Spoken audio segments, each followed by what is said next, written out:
Look at that good old grill. I'm gonna let my coals spread across evenly. That's more of a hot spot there. And once I do, there's Mr. Alligator. Stuck in an aluminum pan, wrapped in bacon, seasoning, a little other flavors with it. Mr. Alligator is going to go on here once my coals die off a little bit. And that's going to be my birthday dinner to myself. Oh, step away from that heat for a second. My carport. That's where I store my grill at, inside my carport. The reason for it is, well, it's not really the most even place there is, but it's the most weatherproof place there is.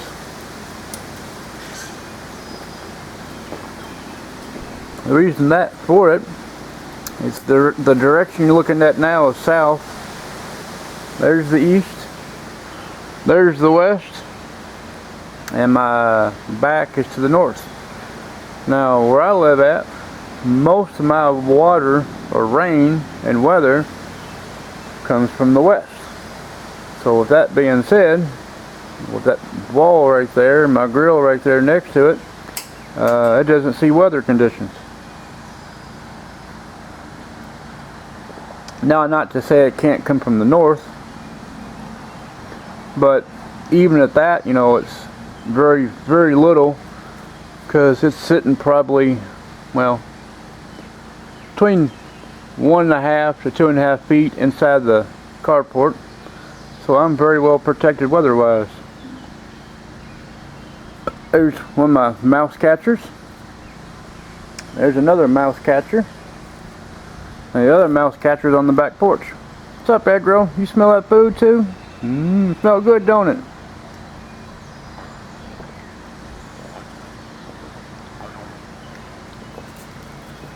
So you know what's up, huh? He's the one who always wants to sit in my lap all the time, every time I make a video. Usually that's the tail you see flopping around. Surprised he ain't trying to come up here and sit in my lap again.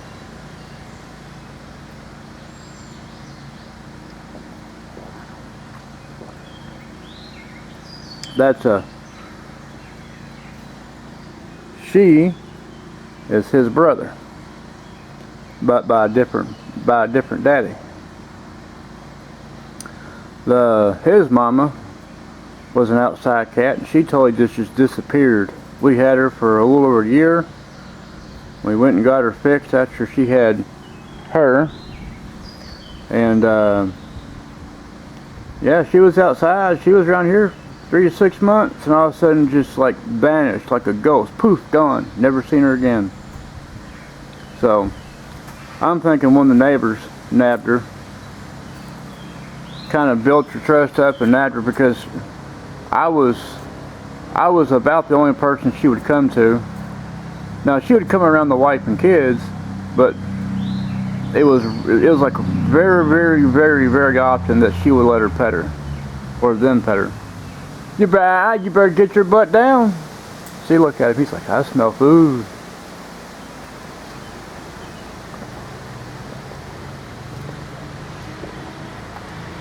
My cat knows what it's about.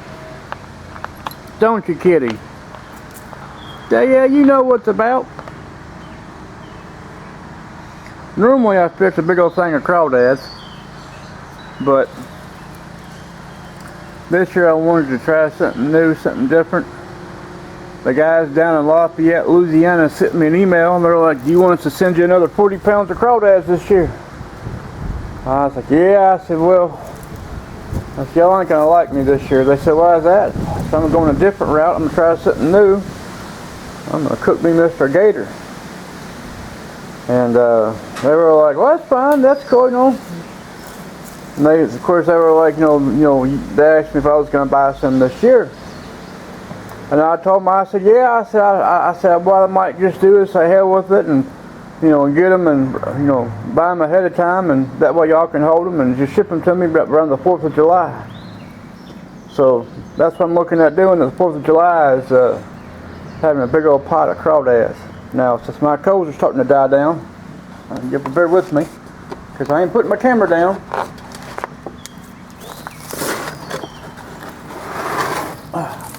That was hot. Hope I didn't melt nothing on my camera. So this is gonna work. Yeah. Look at Mr. Gator's already starting to sizzle. Sizzle, sizzle.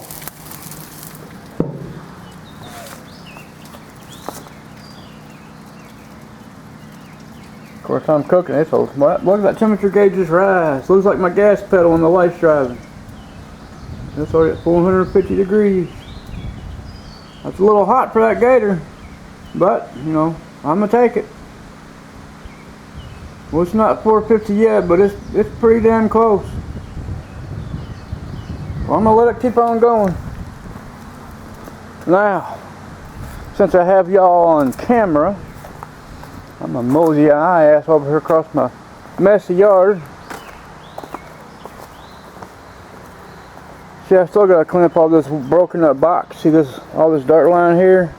I had a box right here full of dirt, and I had some pretty valuable seeds planted in it, and about last early part of fall, the box started busting apart, and I knew I was going to lose everything. So there's still some of the seeds in there, so that's why I'm just going to leave some of the dirt there and just let it do its thing. But I'm going to try and get a lot of this excess wood cleaned up out of the way, and hopefully my seeds are still in there and they'll do its thing. Now, of course, there is a lot of maple seeds in there, so once I start seeing little trees popping out, I'm going to pull the trees out. But yeah, I'm going to clean this whole mess up here sometime this week and just leave a dirt pile and get my cinder blocks out of there. I got 3 of them sitting there, so I'll get them cleaned away. Now, this right here, this is one of my blackberry bushes. You can see there's little blossom blooms from the flowers, and everything's gone as a thing. So this is going to be a producer this year somewhat. Now, this right here is one of the things I wanted to show you. I'm going to zoom in some. This right here is what we call wood sorrel. It's kind of like a sweet tart. It has a grassy kind of taste to it, but if you chew on it, it's like a sweet tart. It's sweet and sour at the same time. Now, the American Cancer Society basically sells this to cancer patients dried at $500 a pound dry. And the reason for it, it is super, super high in vitamin C, vitamin K, vitamin A, and there's another one, I can't think of what it is. But it's super high in vitamins, and what you do is you make a tea with it. And I mean, this plant here, well, when it's a clump about that big around, one clump of it has roughly the equivalent of 3 to 6 oranges. So if you see this here, this is the yellow flower. They got one that has a white flower. I think there's one that has maybe like a little pink flower, but that's what the flower looks like, and that's what the leaf looks like. Kind of looks like a clover or a shamrock, but it's only 3 leaf instead of 4, and it has that kind of little flower on it. And there's a little pistil flower coming out, and there's clover next to it. That's your standard clover. That's your wood sorrel. See the difference? But yeah, that's that, and that's a good thing to know. Now, this is wild ginger. That's what this is. So, I'm not sure how big the root piece of it is, but that's what I was told is wild ginger. Now, here's my lovely redneck deck. I got 2 extra pieces of wood here. This roughly is where the pool is going to go. Now, I was going to have the kids yesterday come out here and skim off the dirt and try to make it level. And then my wife had a genius idea, And she's like, well, why don't you get a tiller, come out here and till the ground, break it up even better. That way it's easier to level off. Don't think about that. She did. I didn't. So she's 1 and I'm 0 on logic for this week. Well, for yesterday anyway. I wouldn't say this week, but for yesterday anyway. So once we get all this here tilled and ground, we're going to pull all the dirt over that way and have it be.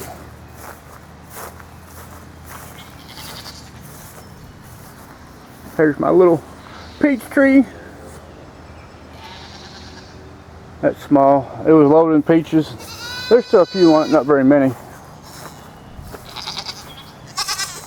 There's my four-legged wheat ears. What? What? Yeah. Man, what? Eugenie still gets out on the other side. I fixed all kinds of holes and crooks and cannies and other kinds of other things, makeshift things, and he still gets out somehow. So that's why they're all over here and nothing's over there yet, because, well, I gotta get some of those fence panels back here moved in the back so we can build the barn out of the fence panels like I did in my shed. And just over an ant. But yeah, we're gonna do that here soon. And then once we do that, I'm gonna go through and actually have the kids go through there since they're easier to bend over and maneuver. And what?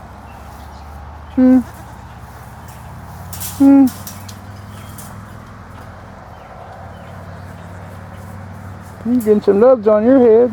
Yeah, you getting some nubs. Finally.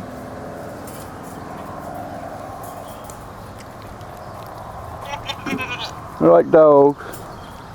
Lick, lick, lick. Yeah.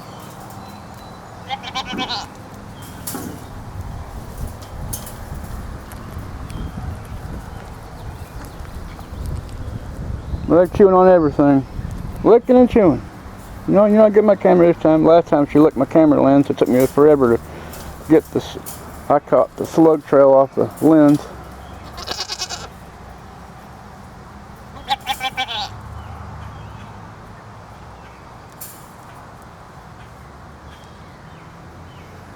Oh, what a day, what a day. Today's Sunday, by the way, in case you haven't noticed. We did a lot of pre-cooking last night, so most of the stuff's already done. The only thing that isn't done is the gator on the grill, and I'm gonna fix some shishkamumble bobs somewhat. Shrimp and mushrooms is what I'm gonna fix. Oh yeah, this is what I got the wife the other day. It's nothing fancy. But she wanted a swing, sit in the yard with, so we put together yesterday, and of course just on the other side of the porch. She wanted it on this side. She said the rest of the yard looks cluttered, so I got this crazy notion in my head. Basically, where I got my overhang of my boards right here, which I'm 200 something pounds. I can stand on this. It's a little bit of give, but it's nothing too major. But I'm thinking about shaving from this board here off, cutting this completely down straight, and then going back and getting another kit section like I did over in this one, and putting a small boarding down here, and then getting boarding like this, putting on the side of this, drilling into, or screwing into the side of this, and running another 10 foot out this way, building the same kind of porch here but turned this way. And you can see up there, I'm talking about my other porch, there's a drop in the board, like about a 6 to 8 inch drop. And I think about doing the same thing here, cutting these boards out of the way, putting another small board here, and actually not going this way, but drilling, putting the board kind of like this is on this side, coming 10 foot out this way at a drop down, and therefore we would have this little space of the area of the yard. As you can see, that's how wide it'd be. Well, that's how wide it'd be, coming out to about right here. And then I could take the swing there, and I can take my post endings there and there with the other postings over here, and put a rail across here, across this way, and across that way. Rail that in and have this piece on top of here, or take my umbrella and table, put it down here with chairs, and put the rocker up there, and then put a small rail on the back side across that way so nobody falls out of the swing backwards. That's one thing about doing, as well as redoing the complete back porch. So yeah, which that's probably what's going to take place sometime this summer. This section piece here will take place sometime this summer. When, I don't know, but it will take place this summer. Yeah, it's gonna be fun around here. I'm gonna have all kinds of go gadget, add-on additions and everything else. So, and as you can see here, all this tall weedage. This is what this whole area across here, this is all this here looked like. And yeah, it's kind of funny. They came out and resurveyed all the property. Now, they did mark the tag. I'm going to zoom in if I can see my bold blind ass. Let's see. Yeah, pink marker right there. That's my property line tag. And it's supposed to, my property line comes at an angle. Right, let me zoom out. From there down this way, which is, it's almost like this. It's not a straight line. And it goes to the tree that is right there, but they have it marked over here, which is not right, because there's a steel peg over there in the ground that lines up with the steel peg that's on this corner of the property here, and from that steel peg to that steel peg over there is exactly what my yardage is. That marker piece right there is 3.5 feet over this way. Well, let me zoom out. That piece there is 3.5 feet over this way, which is supposed to be going that way, because that's where the steel pin sits, about line with that tree right there. But it's on that side of the tree that goes up. That's about where the pin is. That tree is on my property. The way they have it marked is that tree is not on my property, which I'm just going to go and pull the stake and stick the stake exactly where the steel pin is. So, yeah. I mean, I know where everything sits at, because there's still pins all over the place from the yard where they had the markers at. So, I know where it's at. Evidently, for a high pollutant survey crew, they don't know their ass from a hole in the ground. Especially if they went by the charges just where everything's supposed to be done. So, it's alright. But as you can see, all that tall grass there, now, when I moved in here, if that is what the grass looked like across here, I would have been tickled pink. But the grass when I moved in was as tall as all that dead twiggage there. If you raise that up, that's how tall all this crap across here was. I mean, it was like crazy ass tall. And by the state of Kentucky, if you maintain property for 7 years, technically by law it's yours, as long as you have documentation proof. Well, I got pictures of this place whenever we moved in here between spring and summer of 2009.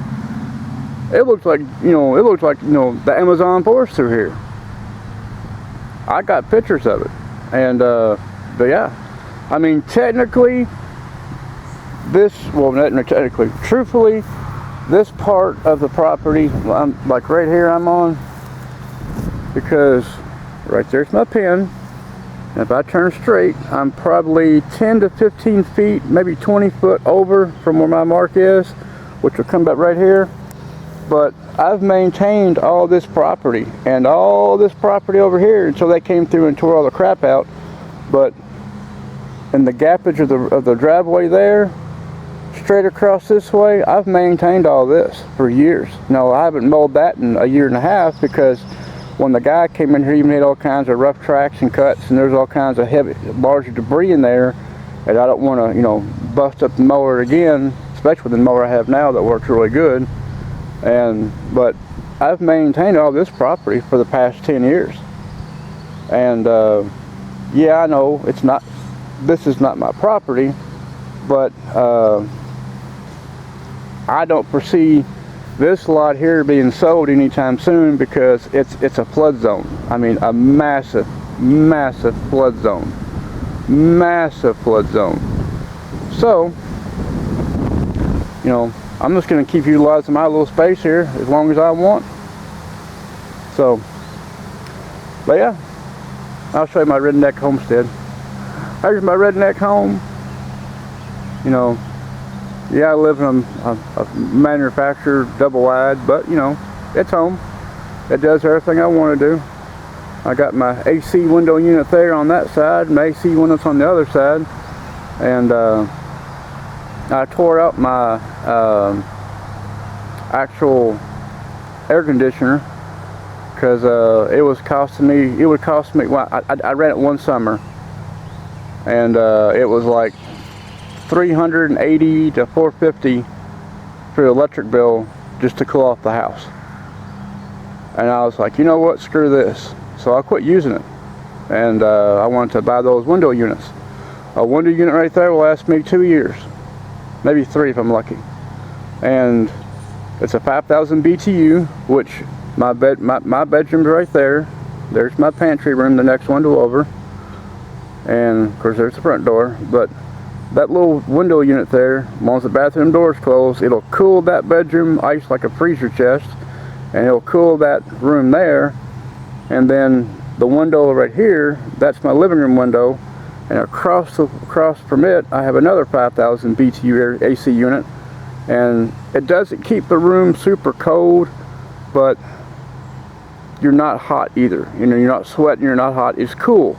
So it does the living room, which is one living room and dining room, is one giant room. The kitchen's open to the other 2 rooms.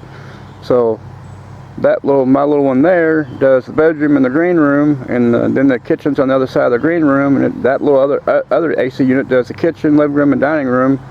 And then, you know, the kids' bedroom, they got ceiling fans, and they just turn them on, and that's about it. Of course, it pulls the air in. So, but yeah, this is my little redneck homestead. I call it hillbilly hell. There's my garden beds. Let me zoom in a little bit. I got my tomatoes out. And I'm going to do some more stuff this coming Monday and put the rest of my other stuff out. I'm just being lazy today because today's Sunday and I'm cooking on the grill. And well, yeah. And then I got my in-laws coming over. I have a friend of mine across town coming over. Puckett's coming over. Adam is going to come over. Well, if he feels up to it. He was kind of sick the other day, and well, no, I was actually sick. He was down on the weather. I found this sign. I'm gonna hang it up on my shed. Just for shits and giggles, because it's comical. Come over here and check on my temperature. Okay, it's gone down some. It's up to about 400-ish. Which is good. So I'm going to raise this little puppy up, see what he's doing. Yeah. Bacon's going good. It's just bubbly. So let's put the lid back down and keep all that goodness in. Well, yeah, that's kind of like my walk through the yard of 2020. Coronavirus #1. I know there's a virus going around. I hate to use the word virus because it's not a virus, it's like a flu. And all these people are buying hype into it and everything else. It's crazy.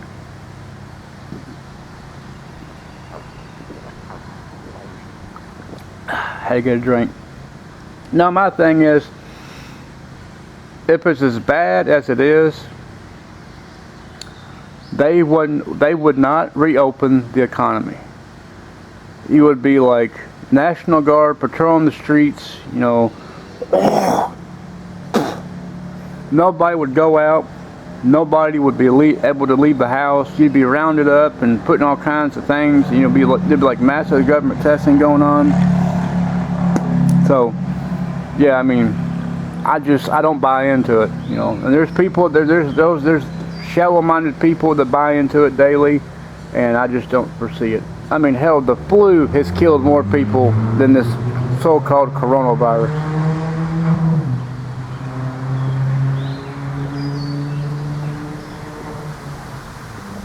I don't know. I guess some people are just more simple-minded than others. Not me, though. I don't trust anything the government has to do, or say, or tries to tell you. I've been to work for the government before. I wasn't military, but I worked for the government before, and they are some lying, deceitful ass sons of bitches. I don't trust anything the government tells me. Even if it's factual and true, I do not trust anything the government tells me. Now, I have friends of mine that are deep in conspiracy theories, and some of them sound pretty cool, and some of them you just look at them, just roll your eyes and think, man, you're just batshit crazy. But I'm not one of them. I mean, I listen to people when they talk about it, and a lot of times I'm like, yeah, like that. But in my mind, I'm thinking, man, I don't see how the hell you're still alive. But, you know, that's just me. Now, it could come back and bite me in the ass, and it might not. Don't know. It's like flipping a coin. But a lot of the people that are buying hype into all this government crap are the same ones that basically knock God and church and everything else. So just let that sink in some. Now, I ain't saying everybody is, but majority of the people that are buying all this hype are the same ones that knock churches and everything else. And it says, you know, that evolution is the way you should think and everything else as well. So my philosophy of evolution is, now, there might be some bits of truth in evolution. But I know for a fact I didn't come from no goddamn monkey or gorilla. So, now maybe another race might have, but I know I didn't. And I'm going to leave it at that, and y'all can just make up your own mind.